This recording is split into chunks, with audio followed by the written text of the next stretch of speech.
palácios dourados da realeza, dos senhores de engenho e dos coronéis, hoje o Brasil mostra sua verdadeira história. Há alguns séculos, a raça branca trouxe para cá homens e mulheres vindos da África. Eram negros que traziam na bagagem um destino sem muita esperança e a magia de seus deuses pagãos. Da mistura de sofrimento e fé, eles conseguiram inventar a capoeira, um jeito de caminhar com orgulho e raça pela trilha da liberdade. Hoje, o Tris mostra para você, a golpes de capoeira, uma parte da história do Brasil. Eu sou negro da Eram homens, eram mulheres, eram crianças. Acorrentados, amontoados nos porões dos navios, eles sofriam. Com medo, eles choravam. Chorando, cantavam a tristeza e a saudade. Foi assim que atravessaram o oceano. Foi assim que eles chegaram, envoltos pelos sons da melancolia.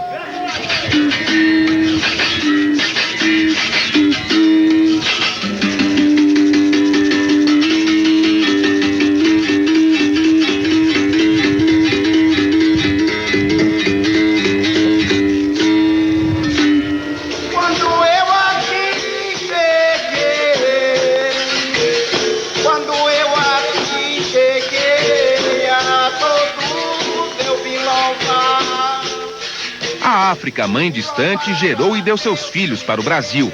Filhos valentes que durante muito tempo viveram uma história de humilhação e resistência. Reis, príncipes e guerreiros. Sob o domínio do chicote, aqui eles eram todos iguais. Mas o corpo negro, que sofria com as marcas da escravidão, era também a arma da liberdade. Capoeira não é para bater, é uma festa. A capoeira ensina muito a gente a se posicionar na vida, né? Principalmente ao pequeno. Então que Deus me deu. Tirar o outro do seu caminho. É isso que a capoeira quer. Longe da Casa Grande e da Senzala, os escravos se reuniam às escondidas. Desses encontros, nasceu uma dança, um jogo, uma luta.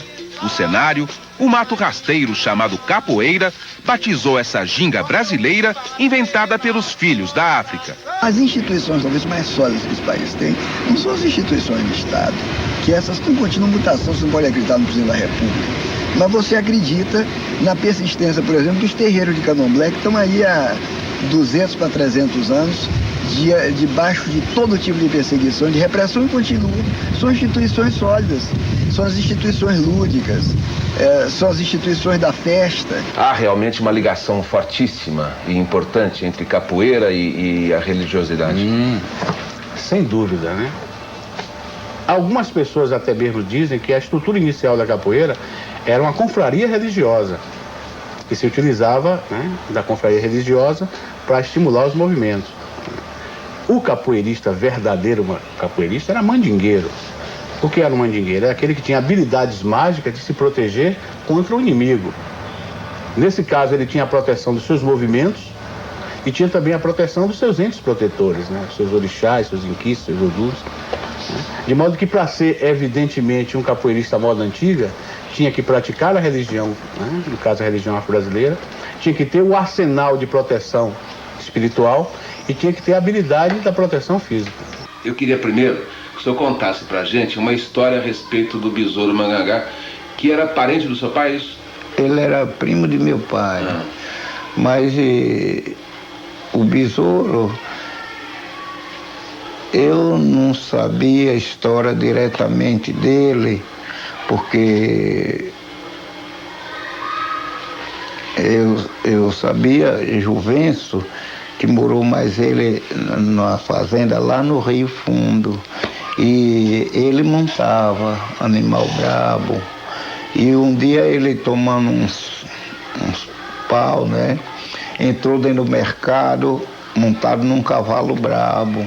Aí Juvencio foi pegar no estrovo do cavalo para tirar o cavalo para fora do mercado. Ele disse: olha, não se meta não, não se meta. Quando eu tiver em meus negócios, não se meta não.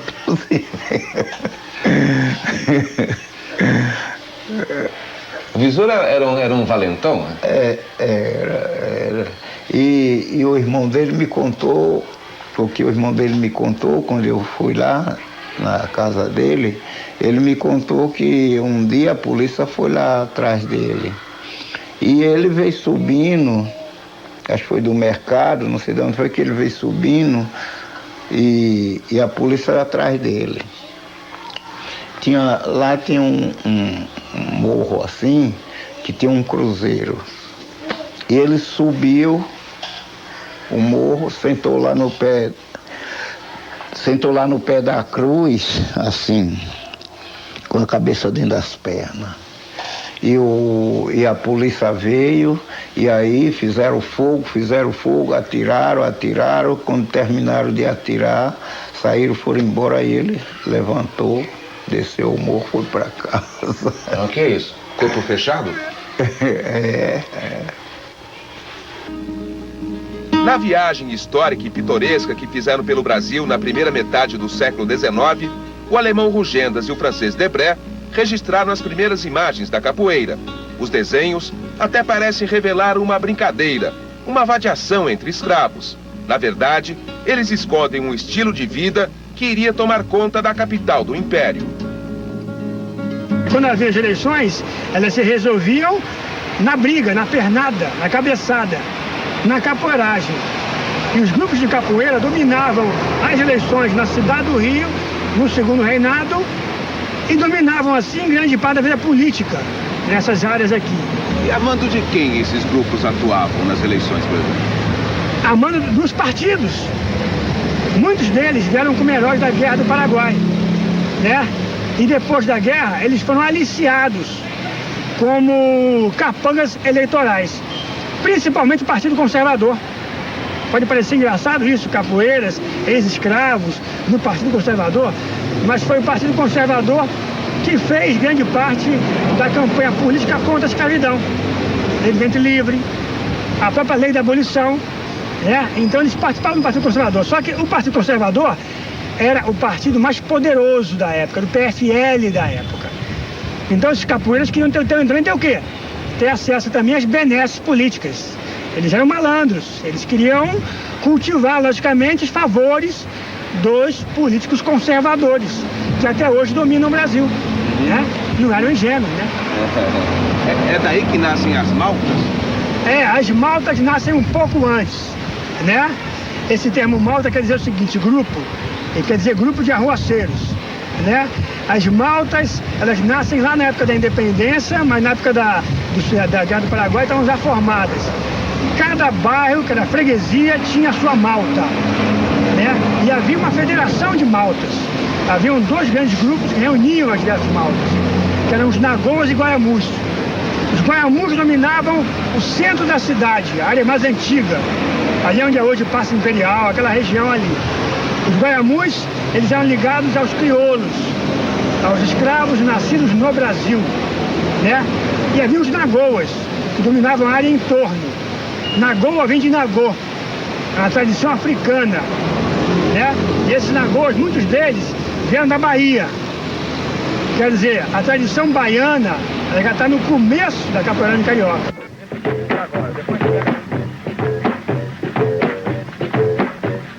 Foi por esse tempo que muitos capoeiristas começaram a ter fama, e não só pela valentia. O mundo oculto da capoeiragem abrigava uma gente que usava a sedução como armadilha. O feitiço, a mandinga e a negaça eram armas fatais. Bimba era belicoso, truculento. O toque dele tinha que ser belicoso. Moraes é manhoso, sutil, safado, mentiroso. O toque dele é descarado, manhoso, dengoso, ele leva lá e vem cá. Cobrinha mansa também é malandro, mulherengo, mentiroso na hora certa, que tem hora de mentir, tem a hora de falar a verdade, tem a hora de rezar, tem a hora de chorar, tem a hora de fazer filho e tem a hora de correr. Todas essas horas estão dentro de você. A letra miúda de Mestre Noronha, um dos antigos bambas das rodas de Salvador, imprime nas páginas da história nomes que fazem parte da mitologia da capoeira. Como numa linhagem de nobreza, todos eles são cultuados pela sabedoria dos mestres. O mestre faz o cachorro miar, faz o gato ladrar e faz o leão se agachar.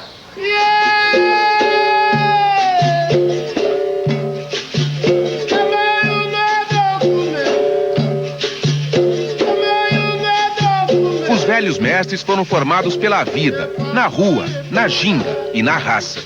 2 nomes dividem esse reinado: Vicente Ferreira, o Pastinha, e Manuel dos Reis Machado, o Bimba. Pastinha morreu em 1981, aos 93 anos de idade, pobre e abandonado num asilo em Salvador. As últimas imagens do mestre estão registradas no filme Pastinha, Uma Vida pela Capoeira.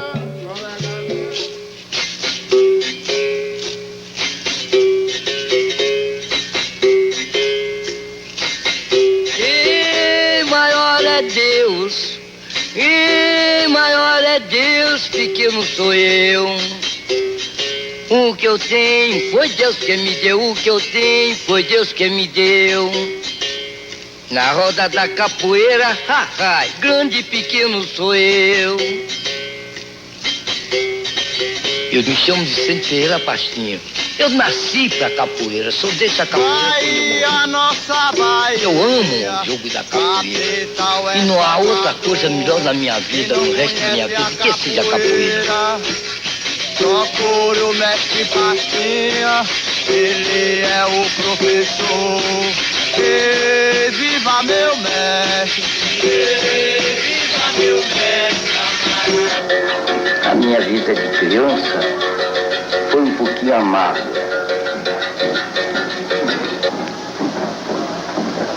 Encontrei um rival, um menino que era rival meu. Então nós entrávamos em luta, travava a luta. E eu apanhava, levava pior.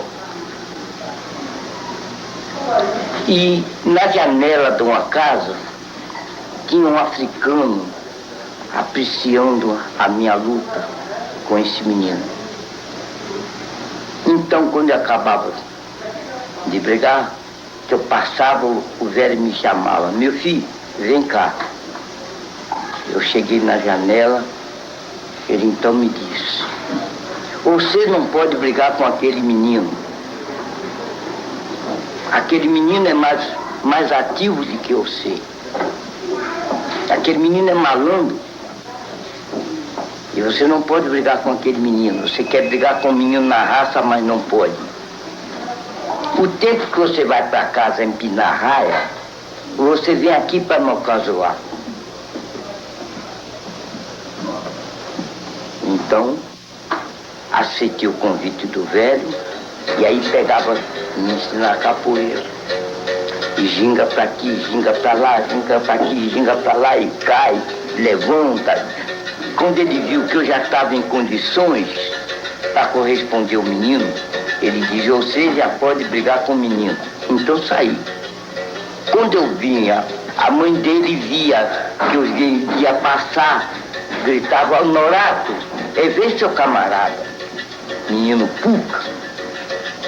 De dentro de casa o menino pulava na rua como um satanás. Ele aí pegou e insistiu, e na hora que ele insistiu, me passou a mão. Eu saí de baixo. Ele tornou passar a mão em mim, tornei a sair de baixo. Ele disse: ah, você tá vivo, hein? Aí insistiu a terceira vez, eu aqui rebati a mão dele e aqui sentei os pés. Ele recebeu, caiu. Tornei a sentar o pé nele, tornou a cair. A mãe dele foi e disse: veja se você vai apanhar. Eu digo: vai ver ele apanhar agora. E depois fui aprender a arte marítima, aprendi a música, e esgrima, de espada, florete, carabina. Fui músico. E assim sucessivo.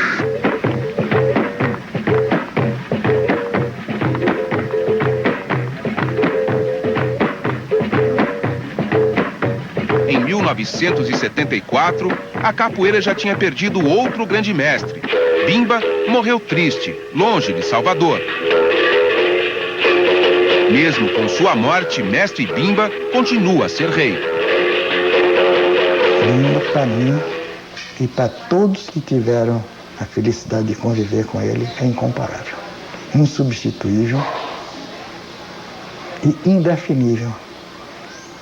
Não que ele seja melhor capoeirista que ninguém. A personalidade dele marcou todos a nós a ferro e fogo. Então, de que forma? Integral. Bimba era um exemplo de comportamento. Era um homem extremamente pontual, extremamente honesto. Fazia questão de dizer que os mais velhos davam um fio de cabelo para garantir a palavra. Eu não preciso de fio de cabelo. Minha palavra basta. Do ponto de vista de capoeira, eu não conheço ninguém para sequer se apaixonar dele. Não há possibilidade nenhuma de eu conseguir transmitir a agilidade de Bimba. A única coisa que eu posso dizer é que praticamente a gente não via o mestre. Só via a palma da mão, a palma do pé quando chegava perto da gente. Eu sentia a proximidade da cabeça. O Bimba que se cultiva não é um Bimba só. Não é Manuel dos Reis Machado. O Bimba que se cultiva se chama a tradição baiana do seu tempo. Bimba é um mito. Bimba somos nós todos.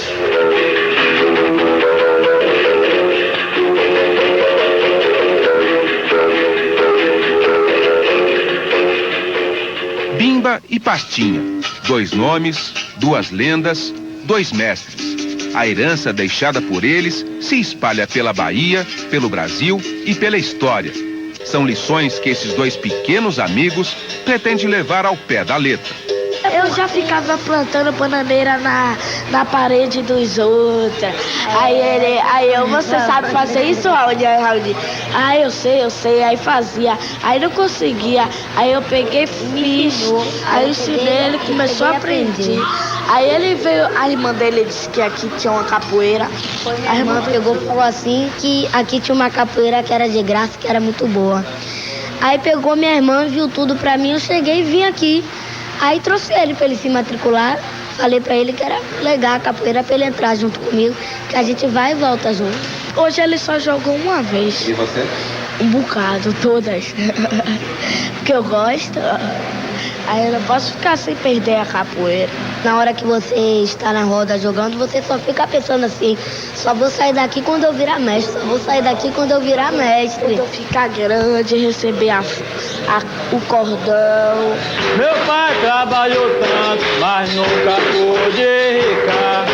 Não deitava uma noite, e deixasse de redar, camarada, água de beber.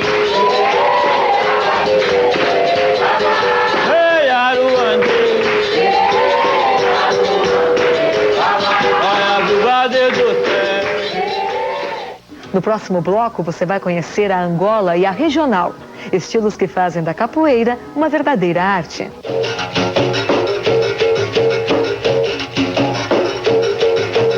E Pastinha, mestres e pioneiros. Os 2 deram estilo à capoeira. Para aplicar um golpe no preconceito, Bimba inventou a luta regional baiana. Já mestre Pastinha preferiu usar a ginga e malandramente ficou com um estilo mais tradicional, a capoeira Angola. E a luz desses 2 mestres se espalhou por todo o Brasil. O menino entrega sua alegria à capoeira, como se fosse uma brincadeira de roda.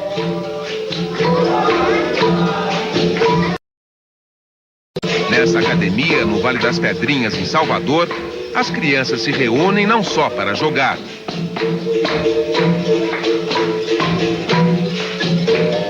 No ritmo do berimbau, Faísca dá o toque de uma nova vida.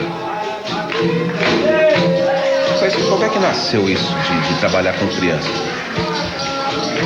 Bom, isso daí, você sabe que, assim, nem eu tenho palavras assim para te explicar, né? Isso é uma coisa interna, minha mesmo, uma coisa profunda minha. Acho que é pelo próprio problema social que eu vejo, né? E eu me interesso muito para as crianças e pelas comunidades também. A criança mostra simplicidade, não mostra vaidade. O poder da salvação protege também outras crianças. O Pelourinho, o centro da história, abriga o capoeirê, uma ideia que faz da capoeira a garantia de um presente e de um futuro. Independente de idade, de classe social, a capoeira regional ela te dá essa condição de você educar o ser humano, de você ajudar ele a gostar mais de estudar, a respeitar mais seu pai e sua mãe dentro de casa, a ser amigo, a ter relação, né, professor e aluno, aluno, mestre, relação na vida como um todo, a saber como chegar nos lugares, como que tem que agir. Você viu que a maioria deles tem dificuldade até mesmo de se expressar, de falar, e capoeira nos dá também essa condição. Mestre Nenel é um príncipe, filho de um rei da capoeira. O olhar nobre e grave preserva uma dinastia. Que lembranças que você tem do mestre Bimba?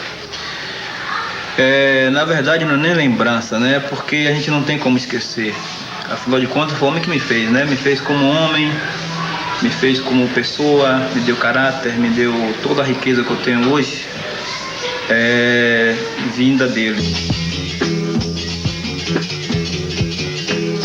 No começo do século XX, quando o mestre Bimba se iniciou na arte da capoeira, ela ainda era proibida, como no tempo dos escravos. Chegou mesmo a ser considerada crime durante 40 anos, de 1890 a 1930. No Largo da Carioca, você vai ver na Belle Époque, até os anos 50 do século XX, até os anos 50, a gente vai ver a chamada pernada carioca, que é a roda de capoeira e é o jogo de rasteira. Mas aí quando o policial abordava, já que a capoeira nessa época, com a República, ela é criminalizada, ela se torna crime no Código Penal do Império, né? Não havia isso antes. Eles diziam que não era capoeira, que era pernada, que era uma forma de afastar a repressão. Não, senhor, isso aqui é pernada, não é capoeira, é pernada. Então não está no Código Penal a pernada, tá capoeira. Então aí a pernada carioca, ela nasce como uma capoeira, digamos assim, camuflada. A palavra capoeira era um risco de vida, sobrevivia no fio da navalha, mas era também uma palavra teimosa, que insistia em se perpetuar nas esquinas e nas sombras. Foi mestre Bimba quem deu o pulo do gato para cima dos inimigos da capoeira. Bimba só tinha uma coisa na cabeça. Ele foi o criador da Luta Regional e ele era o núcleo do folclore da Bahia durante a vida. Ele muitas vezes me disse, eu sou o folclore da Bahia. Quanto ao resto, não interessava a ele. Só interessava a Bimba uma única coisa, regional. A filha querida dele, o sonho dele, a alma dele, o coração dele, a vida dele. Como nasceu a regional? A regional nasceu do modo semelhante ao modo que nasceu a capoeira, pela união de raças e de culturas. A capoeira nasce na Bahia pela união da cultura africana, representada pelo ritmo Ijexá e a língua iorubana, associadas à presença do berimbau, que é um instrumento banto. Então a capoeira nasce com o signo de integração, de parceria, de união. E, mais uma vez, a regional também é fruto de uma união. É o casamento de um estudante cearense, cultura cearense, tipicamente portuguesa, com um preto baiano, tipicamente africano. Então, da união desses dois é que nasceu a ideia de tirar o nome da capoeira proscrito pela lei e criar o nome de luta regional.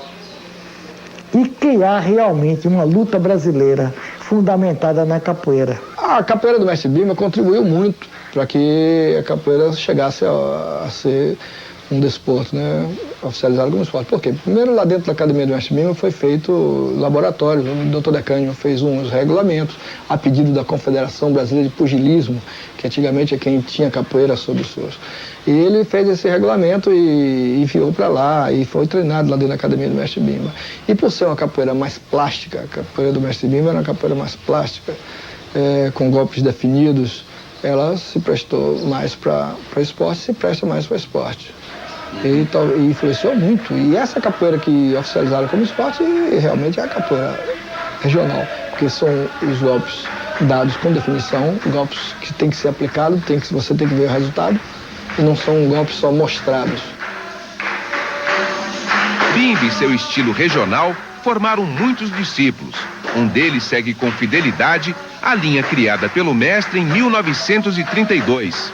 Raimundo César Alves de Almeida, batizado de Itapuã na capoeira, é um filho espiritual de Bimba.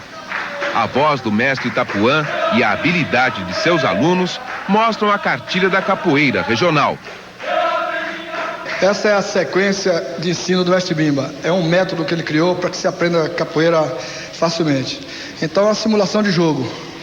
Nós estamos vendo aí a menina fazendo, já meia lua de frente, duas meia lua de frente armada, o outro tá com corinha negativa e a 1. Aí, meia lua de frente, armada, AU, cabeçada, rolê.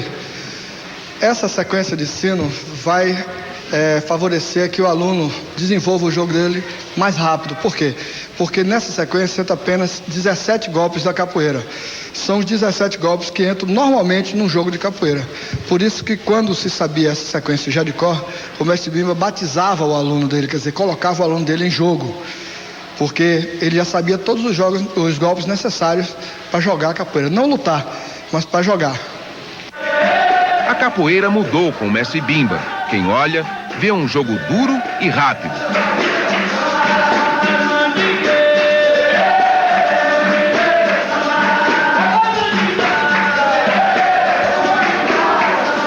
Mais mandinga, mais cadência, mais cheia de manhas. Assim é a capoeira Angola. A tradição está guardada nesse estilo que até hoje pouco se distanciou de suas origens. Por que durante o jogo, uma coisa que me deixou intrigado, tá, gente? Há um jogador que de repente para à espera do... Na verdade, o que você está falando a respeito da chamada, né? A chamada é um importante elemento da capoeira, né? O golpe de chamada. Quer dizer, aquele é um momento que o capoeirista pode testar o outro capoeirista, né? Um capoeirista mais velho, que tem mais conhecimento, talvez ele não tenha a mesma agilidade, mas em termos de malícia, de maldade, então ele numa chamada ele consegue ganhar até uma pessoa mais nova que tem muito mais agilidade. Então que ali na chamada o que vale é o conhecimento, né? Então você faz uma chamada, que são vários tipos de chamada, a chamada de frente, né? A chamada de costas, a chamada de sapinho. Então é um movimento usado especificamente mais na capoeira Angola, né? Algumas pessoas hoje em dia fazem chamada simplesmente porque vê o outro fazer, mas existe um fundamento dentro da chamada, né? Que esse fundamento ele é passado de acordo com o seu tempo em capoeira. É muito mais perigoso uma chamada do que o cara me dar um rabo de arraia, porque no rabo de arraia eu sei a maneira como eu devo defender. E na chamada eu não sei o movimento que ele vai fazer, né? Eu tenho que estar esperando para o cara me atacar. Eu não posso atacar. Se ele fez uma chamada para mim, existe tudo um ritual, existe todo um respeito que eu sou obrigado a respeitar, mesmo sabendo que eu estou correndo o perigo dele fazer um movimento que vai me pegar, mas eu tenho que... Então, quer dizer, agora o que vai valer é todo o meu conhecimento de capoeira, né? Então, quer dizer, eu tenho que esperar o cara me atacar para depois eu defender, só que eu não sei o que ele vai fazer. Então é por isso que quando você joga com uma pessoa mais antiga, que tem mais conhecimento, você está levando desvantagem, porque na verdade ele tem toda uma gama de conhecimento, ele já fez essa chamada milhões de vezes, ele sabe todas as maneiras que você vai sair, a maneira que você... Então, quer dizer, quando ele faz uma chamada para você, ele já está prevendo tudo que você pode fazer. Mestre Pastinha foi por toda a vida um guardião da capoeira tradicional. Nem o surgimento de academias, de novos golpes e de algumas regras dobraram a arte do improviso e o espírito de liberdade contidos na Angola. Pela sabedoria do mestre, muitos capoeiristas aprenderam a entender o jogo da vida. Gente como João Pequeno, um dos grandes mestres da Bahia. Como é que o seu Pastinha era, hein? Ah, seu Pastinha, cadê? Ali fora tem a foto dele. Ele era assim, acho que mesmo como eu, paciente, tudo, ele não era gente de briga, nem de barulho, nem de coisa, não. Existe ainda muita discussão entre capoeira de Angola e capoeira regional? Não, quer dizer, eu mesmo nunca discuti, não. E também não... Tem no pé da letra, né? Não tenho visto também discussão, não. Principalmente agora que a capoeira regional está estragada mesmo. E a de Angola continua a mesma? Continua a mesma, melhor ainda. O Forte de Santo Antônio, que já foi presídio em Salvador, ocupa um lugar na história da cidade. Hoje, uma cela do Forte é a luz que ilumina a capoeira de João Pequeno.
Na Bahia, a capoeira é uma nação forte e dividida.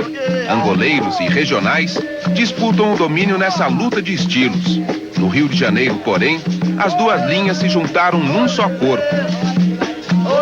A capoeira é Brasil, capoeira brasileira, então eu cheguei à conclusão que eu não podia me prender a Angola, que me colocava um rótulo, me prendia, a regional também ficou muito limitada, não pelo mestre Bima, pelos próprios alunos, levaram com uma tendência para um lado, se distanciaram um pouco da capoeira tradicional, ou capoeira Angola, não sei como é que chama, e aqui no Rio já com outra coisa assim, eu achei que eu tinha que desenvolver uma coisa completamente diferente, sem ter rótulo. Então é a capoeira brasileira. Há muito tempo a capoeira carioca deixou de ser sinônimo de malandragem. Uma época marcada por gente que dominava as ruas da Lapa com seu andar gingado e a camisa listrada.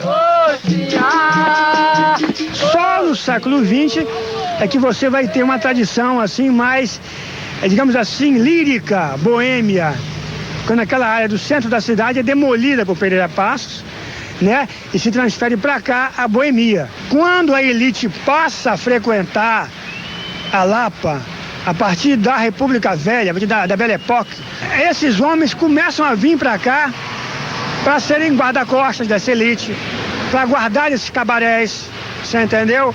Para serem, digamos assim, senhores de chácara, como é a Madame Satã. Madame Satã é a leão de chácara dessa área aqui. O tempo dos malandros já estava terminando quando o baiano Arthur Emídio desembarcou no Rio. O ano era 1951 e o mestre chegou para mostrar aos cariocas a capoeira de verdade. Eu vi uma reportagem no Revista Cruzeiro, uma luta aqui no Rio de Janeiro, Calço Gracie contra a Ciradinha, uma luta desigual, uma luta horrível, entende? Sangrenta. Eu achei desproporcional a capoeira, homem de 200 quilos jogando capoeira com 1,80 m, entendeu? Trocando soco no chão, calça em cima dele batendo. Mas capoeira não é isso, não é possível. Eu resguardei, fiquei quieto, mas saí para São Paulo, fiz um desafio em São Paulo, passei 2 meses desafiando São Paulo em peso, qualquer lutador de qualquer modalidade contra a capoeira, eu na capoeira. Foi que depois de 2 meses apareceu um Edgar Duro, famoso lutador de luta livre, que já tinha ganho para vários alunos do mestre Bimba. Ele quebrou lá e quebrou o braço de um, quebrou a perna de outro, então ele aceitou o meu desafio. A luta foi travada no Circo Piolim, E quando eu entrei no ringue, fui muito maltratado, muito hostilizado, entende? Por quê? Baiano não é isso, capoeira não tem valor nenhum. Como é que a capoeira ganha? Como é que a capoeira vai ganhar rebolando? Não tem condição, quem rebola não ganha nada, entendeu? E eu entrei no ringue, recebi ovo na cabeça, chute, pontapé, fui cuspido, entendeu? Aí eu entrei no ringue com a fé, a vibração que eu estava. Quando eu gritei, o rapaz tremeu e caiu. Tremeu e caiu, mandei que ele... Eu podia chutar, acabar a luta mesmo. Mandei que ele levantasse. Reinou silêncio total. Foi um circo Piolim. Silêncio total. Ele levantou, eu liquidei a luta. Silêncio total, todo mundo de cabeça baixa. Por causa de Arthur Emídio, a capoeira passou a ser um centro das atenções. Jornal, revista, televisão e até o cinema entraram no jogo da luta inventada pelos escravos. Fazia show de televisão, fazia show na rua, entendeu? Eu estava em Nova York, acabava o show, fazia show lá no bar, ia pro Barra de Arley, ia pra Washington mostrar a capoeira, né? Aí o Carlos Machado gostou, me chamava, Carlos Manga também, show com o Carlos Manga, né? Fiz show em muitos teatros. E eu no show ia como artista e massagista das garotas bonitas. Fiz Doris Day, fiz vários artistas americanos, né? Chegava na câmera, Arthur, I need massagem. Eu fazia massagem nela, né? Isso cobrando $1 uma massagem naquela ocasião. A capoeira foi muito mais além do tom de comédia de massagista de madame. Se transformou numa personagem valente e considerada na história do cinema brasileiro. Mas Salomé foi passear.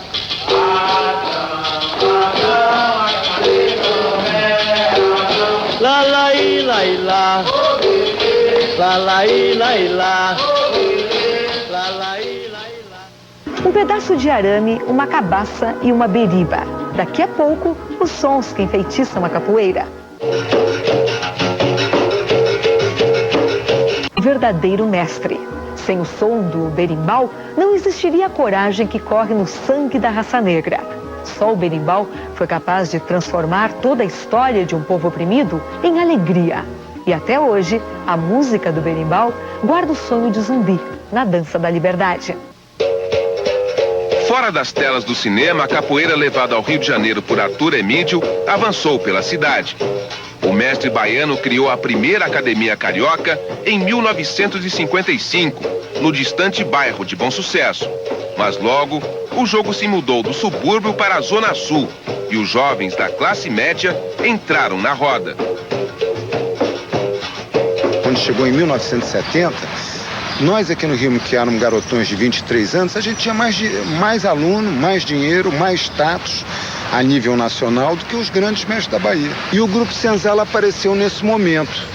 E 2 ou 3 anos depois, eles já estavam com um sucesso imenso, porque era um grupo de classe média, alguns de classe média alta, todo mundo estava se preparando para entrar na universidade, então tinha uma aceitação muito maior que o capoeirista tradicional, que era negro, que vinha das classes sociais economicamente desfavorecidas. Então aquela garotada bem nutrida, bonita, né? Todo mundo uniformizado, tá, malhando, pá.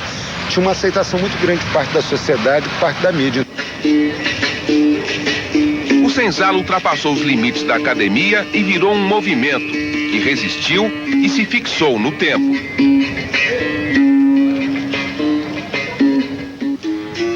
Mais recente, com 10 anos de existência, o Abadá é outro grupo que usa a capoeira como filosofia.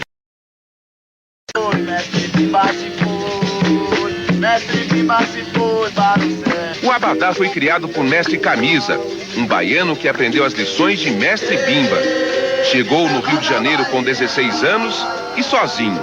A capoeira ajudou o Mestre Camisa a fugir da solidão. Dia de feriado, dia de domingo, os alunos iam embora, eu não tinha amigos e ficava muito triste. Quando não tinha uma roda... Só a capoeira, então? Só a capoeira te ajudava a suportar? A capoeira suportar isso, curar esse banzo. A Abadá tem 10 anos. A associação, Abadá quer dizer, é uma sigla. Abadá Capoeira é a Associação Brasileira de Apoio e Desenvolvimento da Arte Capoeira, que hoje também é federação. Nós temos alguns estados, algumas federações. Essa aqui, por exemplo, é a Federação Abadá Capoeira do Estado do Rio de Janeiro. Houve a necessidade de se tornar também uma federação, por momentos políticos e outras coisas mais.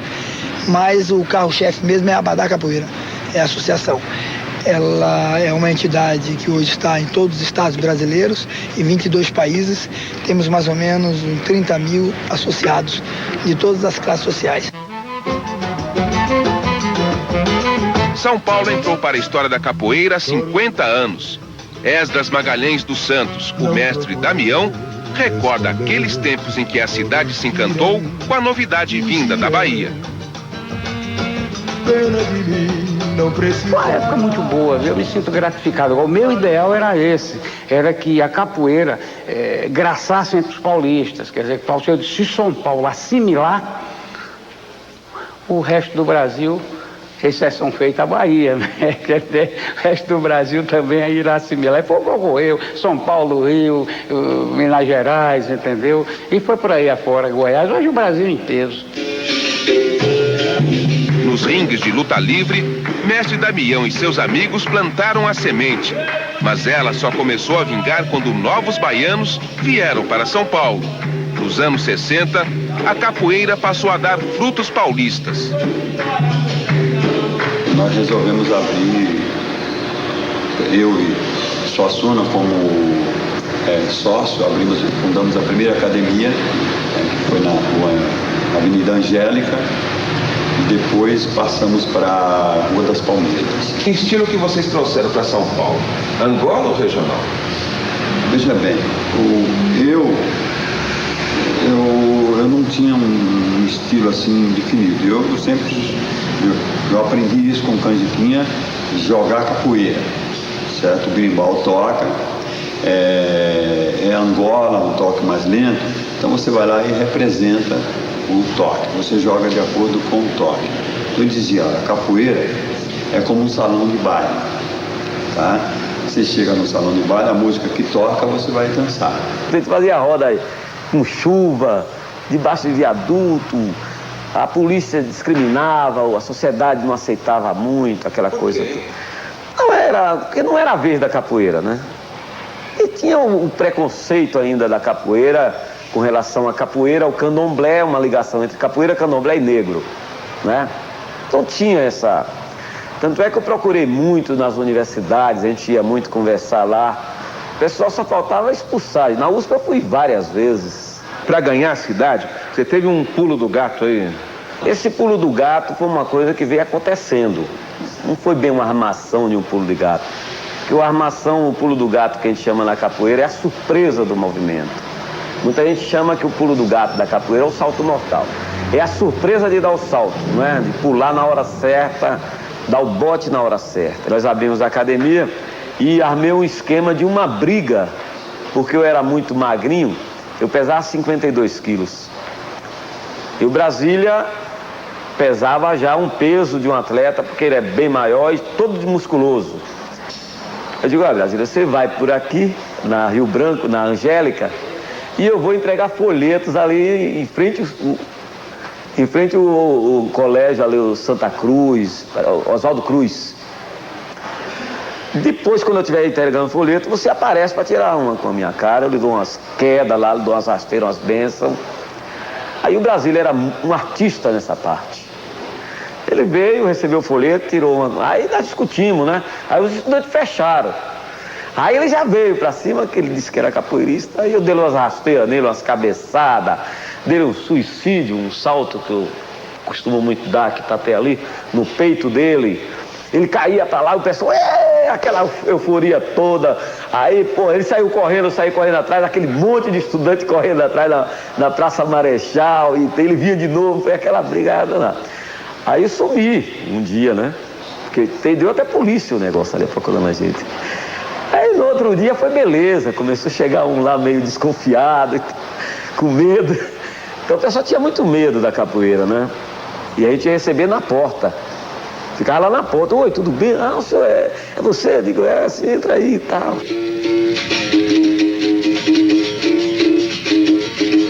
Rabo de arraia, cabeçada, martelo, tesoura, rasteira. Esses golpes de nomes agressivos se tornam mais suaves e viram passos de dança pelo toque enfeitiçado de um berimbau.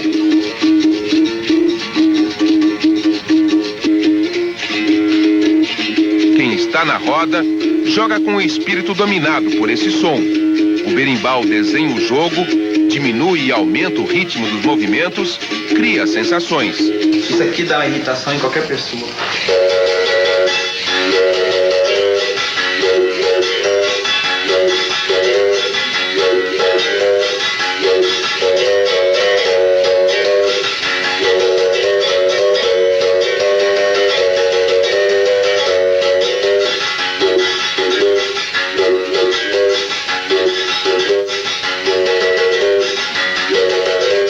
Banguela é assim, é mais suave, é mais relaxante.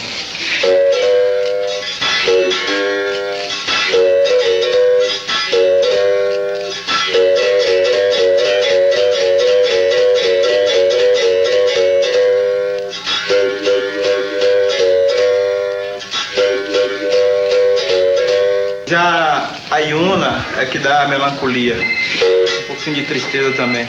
Tem até alguns capoeiristas que já colocam a Iuna para toque fúnebre, né? Eu não concordo muito com isso, mas ele é tão melancólico que hoje em alguns funerais já se tocam a Iuna.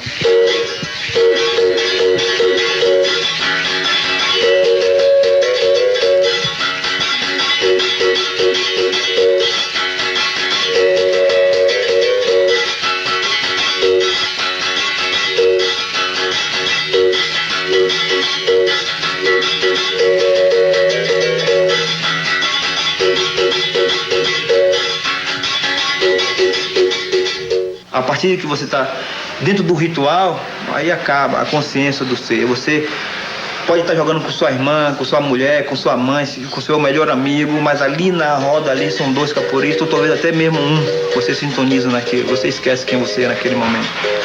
Tá? Então, a magia que muitas pessoas não conseguem explicar é essa. O verdadeiro mestre capoeira, na minha opinião, é o berimbau.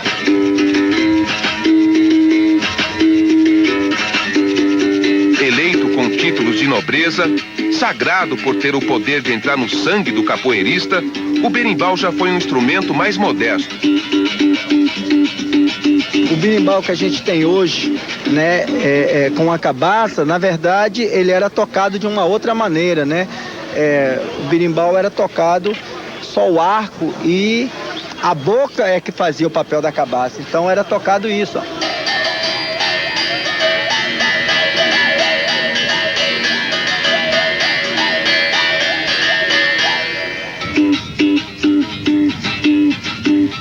Mas nem sempre o berimbau foi o som da capoeira.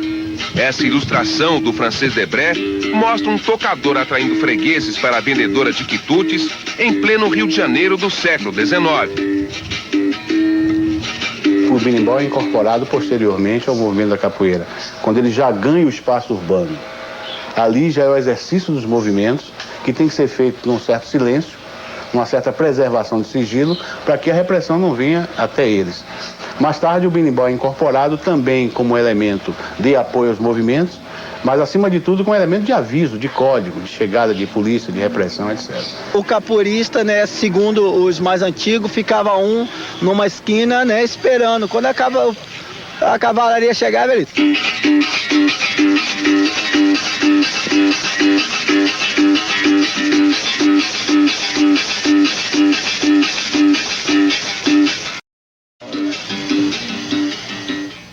De simples sentinela, o berimbau, há tempos, deixou de ser um instrumento de uma nota só, o gunga ou berra-boi.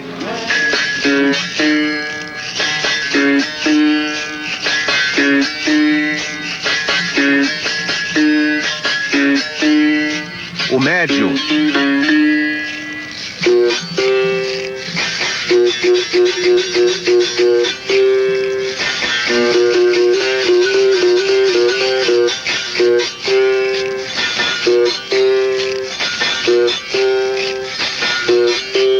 O viola.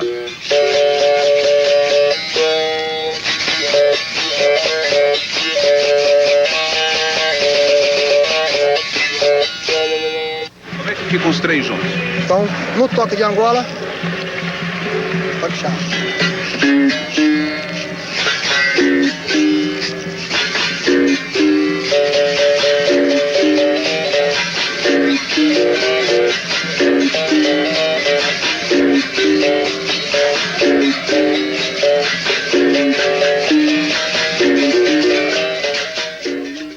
toque que eu acho que é um toque legal, que tem um balanço, é o Jogo de Dentro.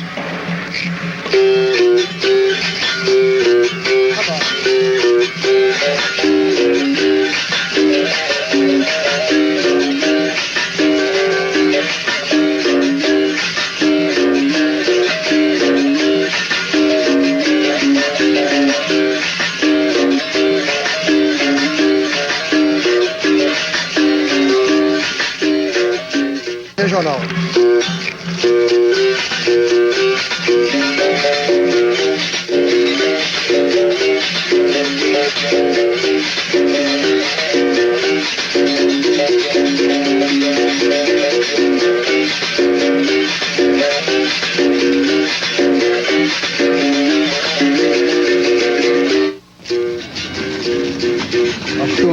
Mestre, maestro e artesão.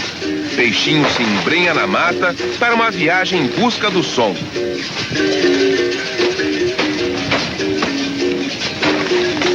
Depois tem que sapecar ela, né?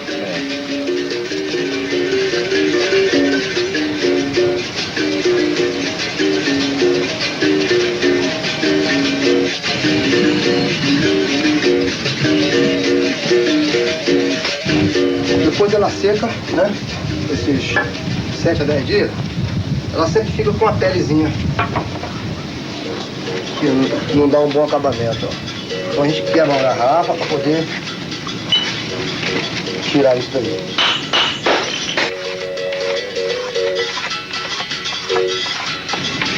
Pode finalizar assim, tá? De uma maneira. Ou então você finaliza ela direto, feito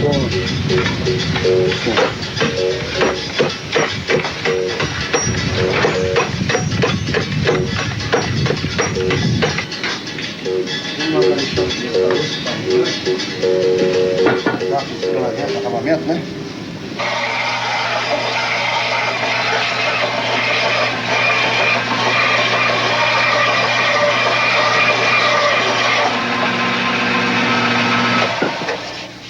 Agora vai botar o couro aqui.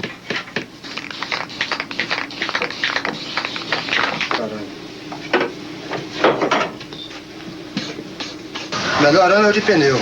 É o que tem a têmpera melhor. É o que dá o melhor som pra mim. Já comprei arame a metro, mas nenhum tem a têmpera desse aqui, eu não sei o que é. Normalmente quando você pega uma cabaça muito grande, ela vai dar um som de gunga, que é o berimbau mais grave, tá? Você pega uma cabaça mais ou menos desse tamanho, ela vai dar um médio. E uma cabacinha pequenininha, que eu tenho lá dentro, depois eu vou pegar, é o viola. Então a gente vai ter uns 3 berimbaus, que é o gunga, né? O médio e o viola. Tem gente que chama também de berra-boi, gunga e viola.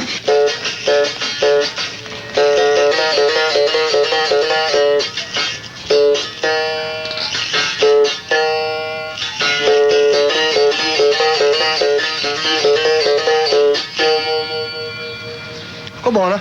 Que é berimbau, uma cabaça, um arame, um pedaço de pau.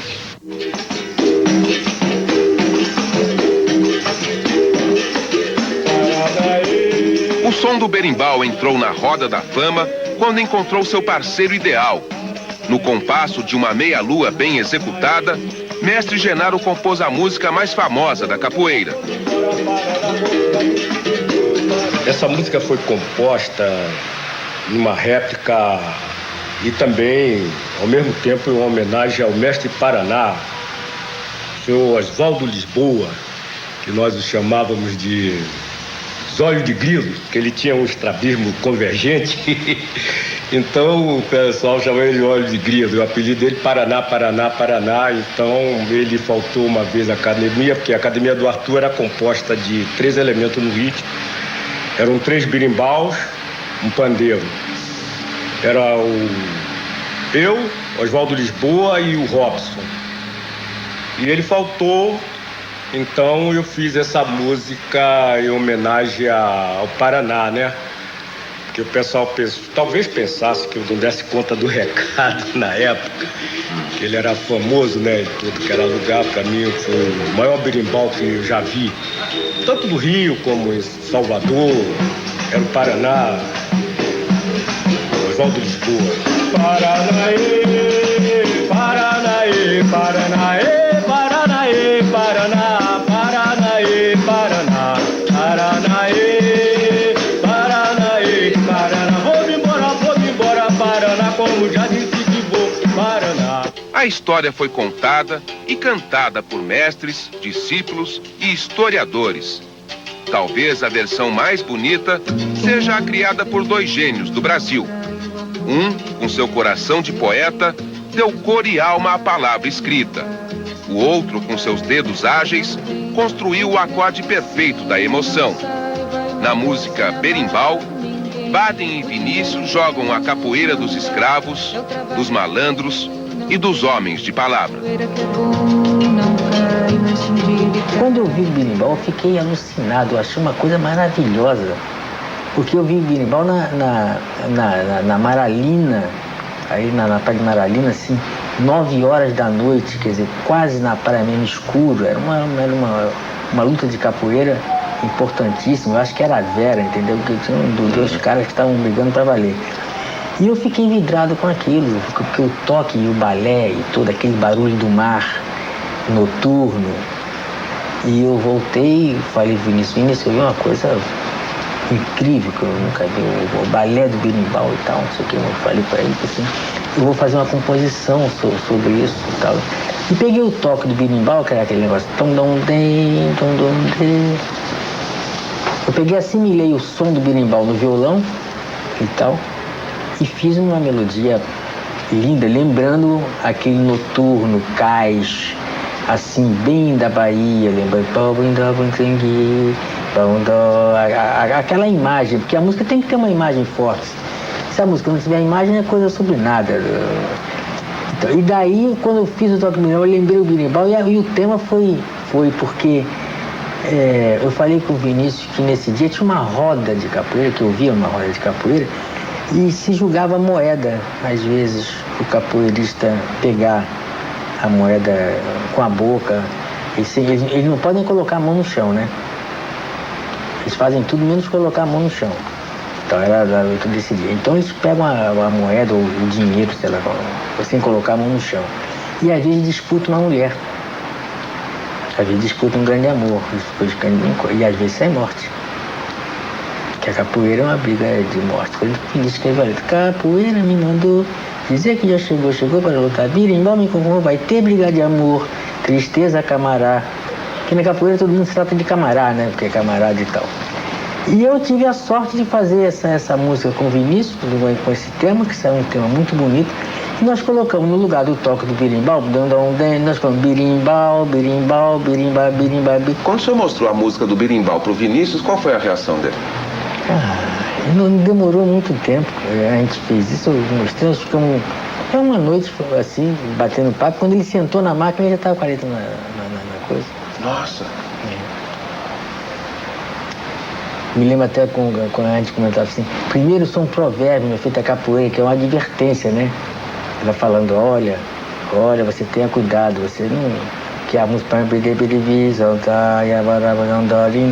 são uma advertência de provérbio. E ele fez, quem homem de bem não trai o amor que lhe quer, seu bem, quem diz muito que vai, não vem, quem de dentro de si não sai, vai morrer sem amar ninguém. O dinheiro de quem não dá é o trabalho de quem não tem. Capoeira que é bom não cai, e se um dia ele cai, cai bem. Berimbau.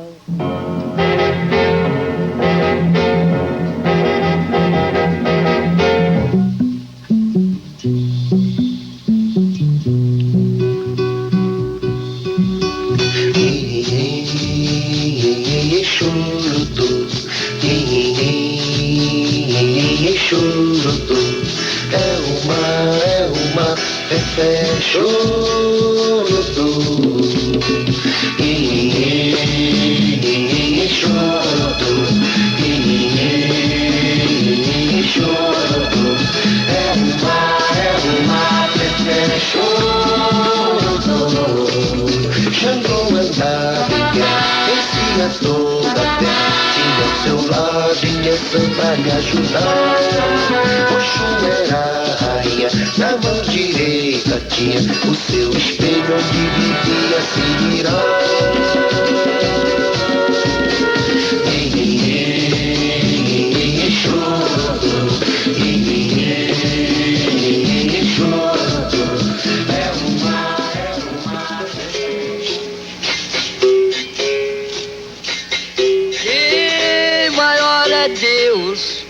E maior é Deus, pequeno sou eu.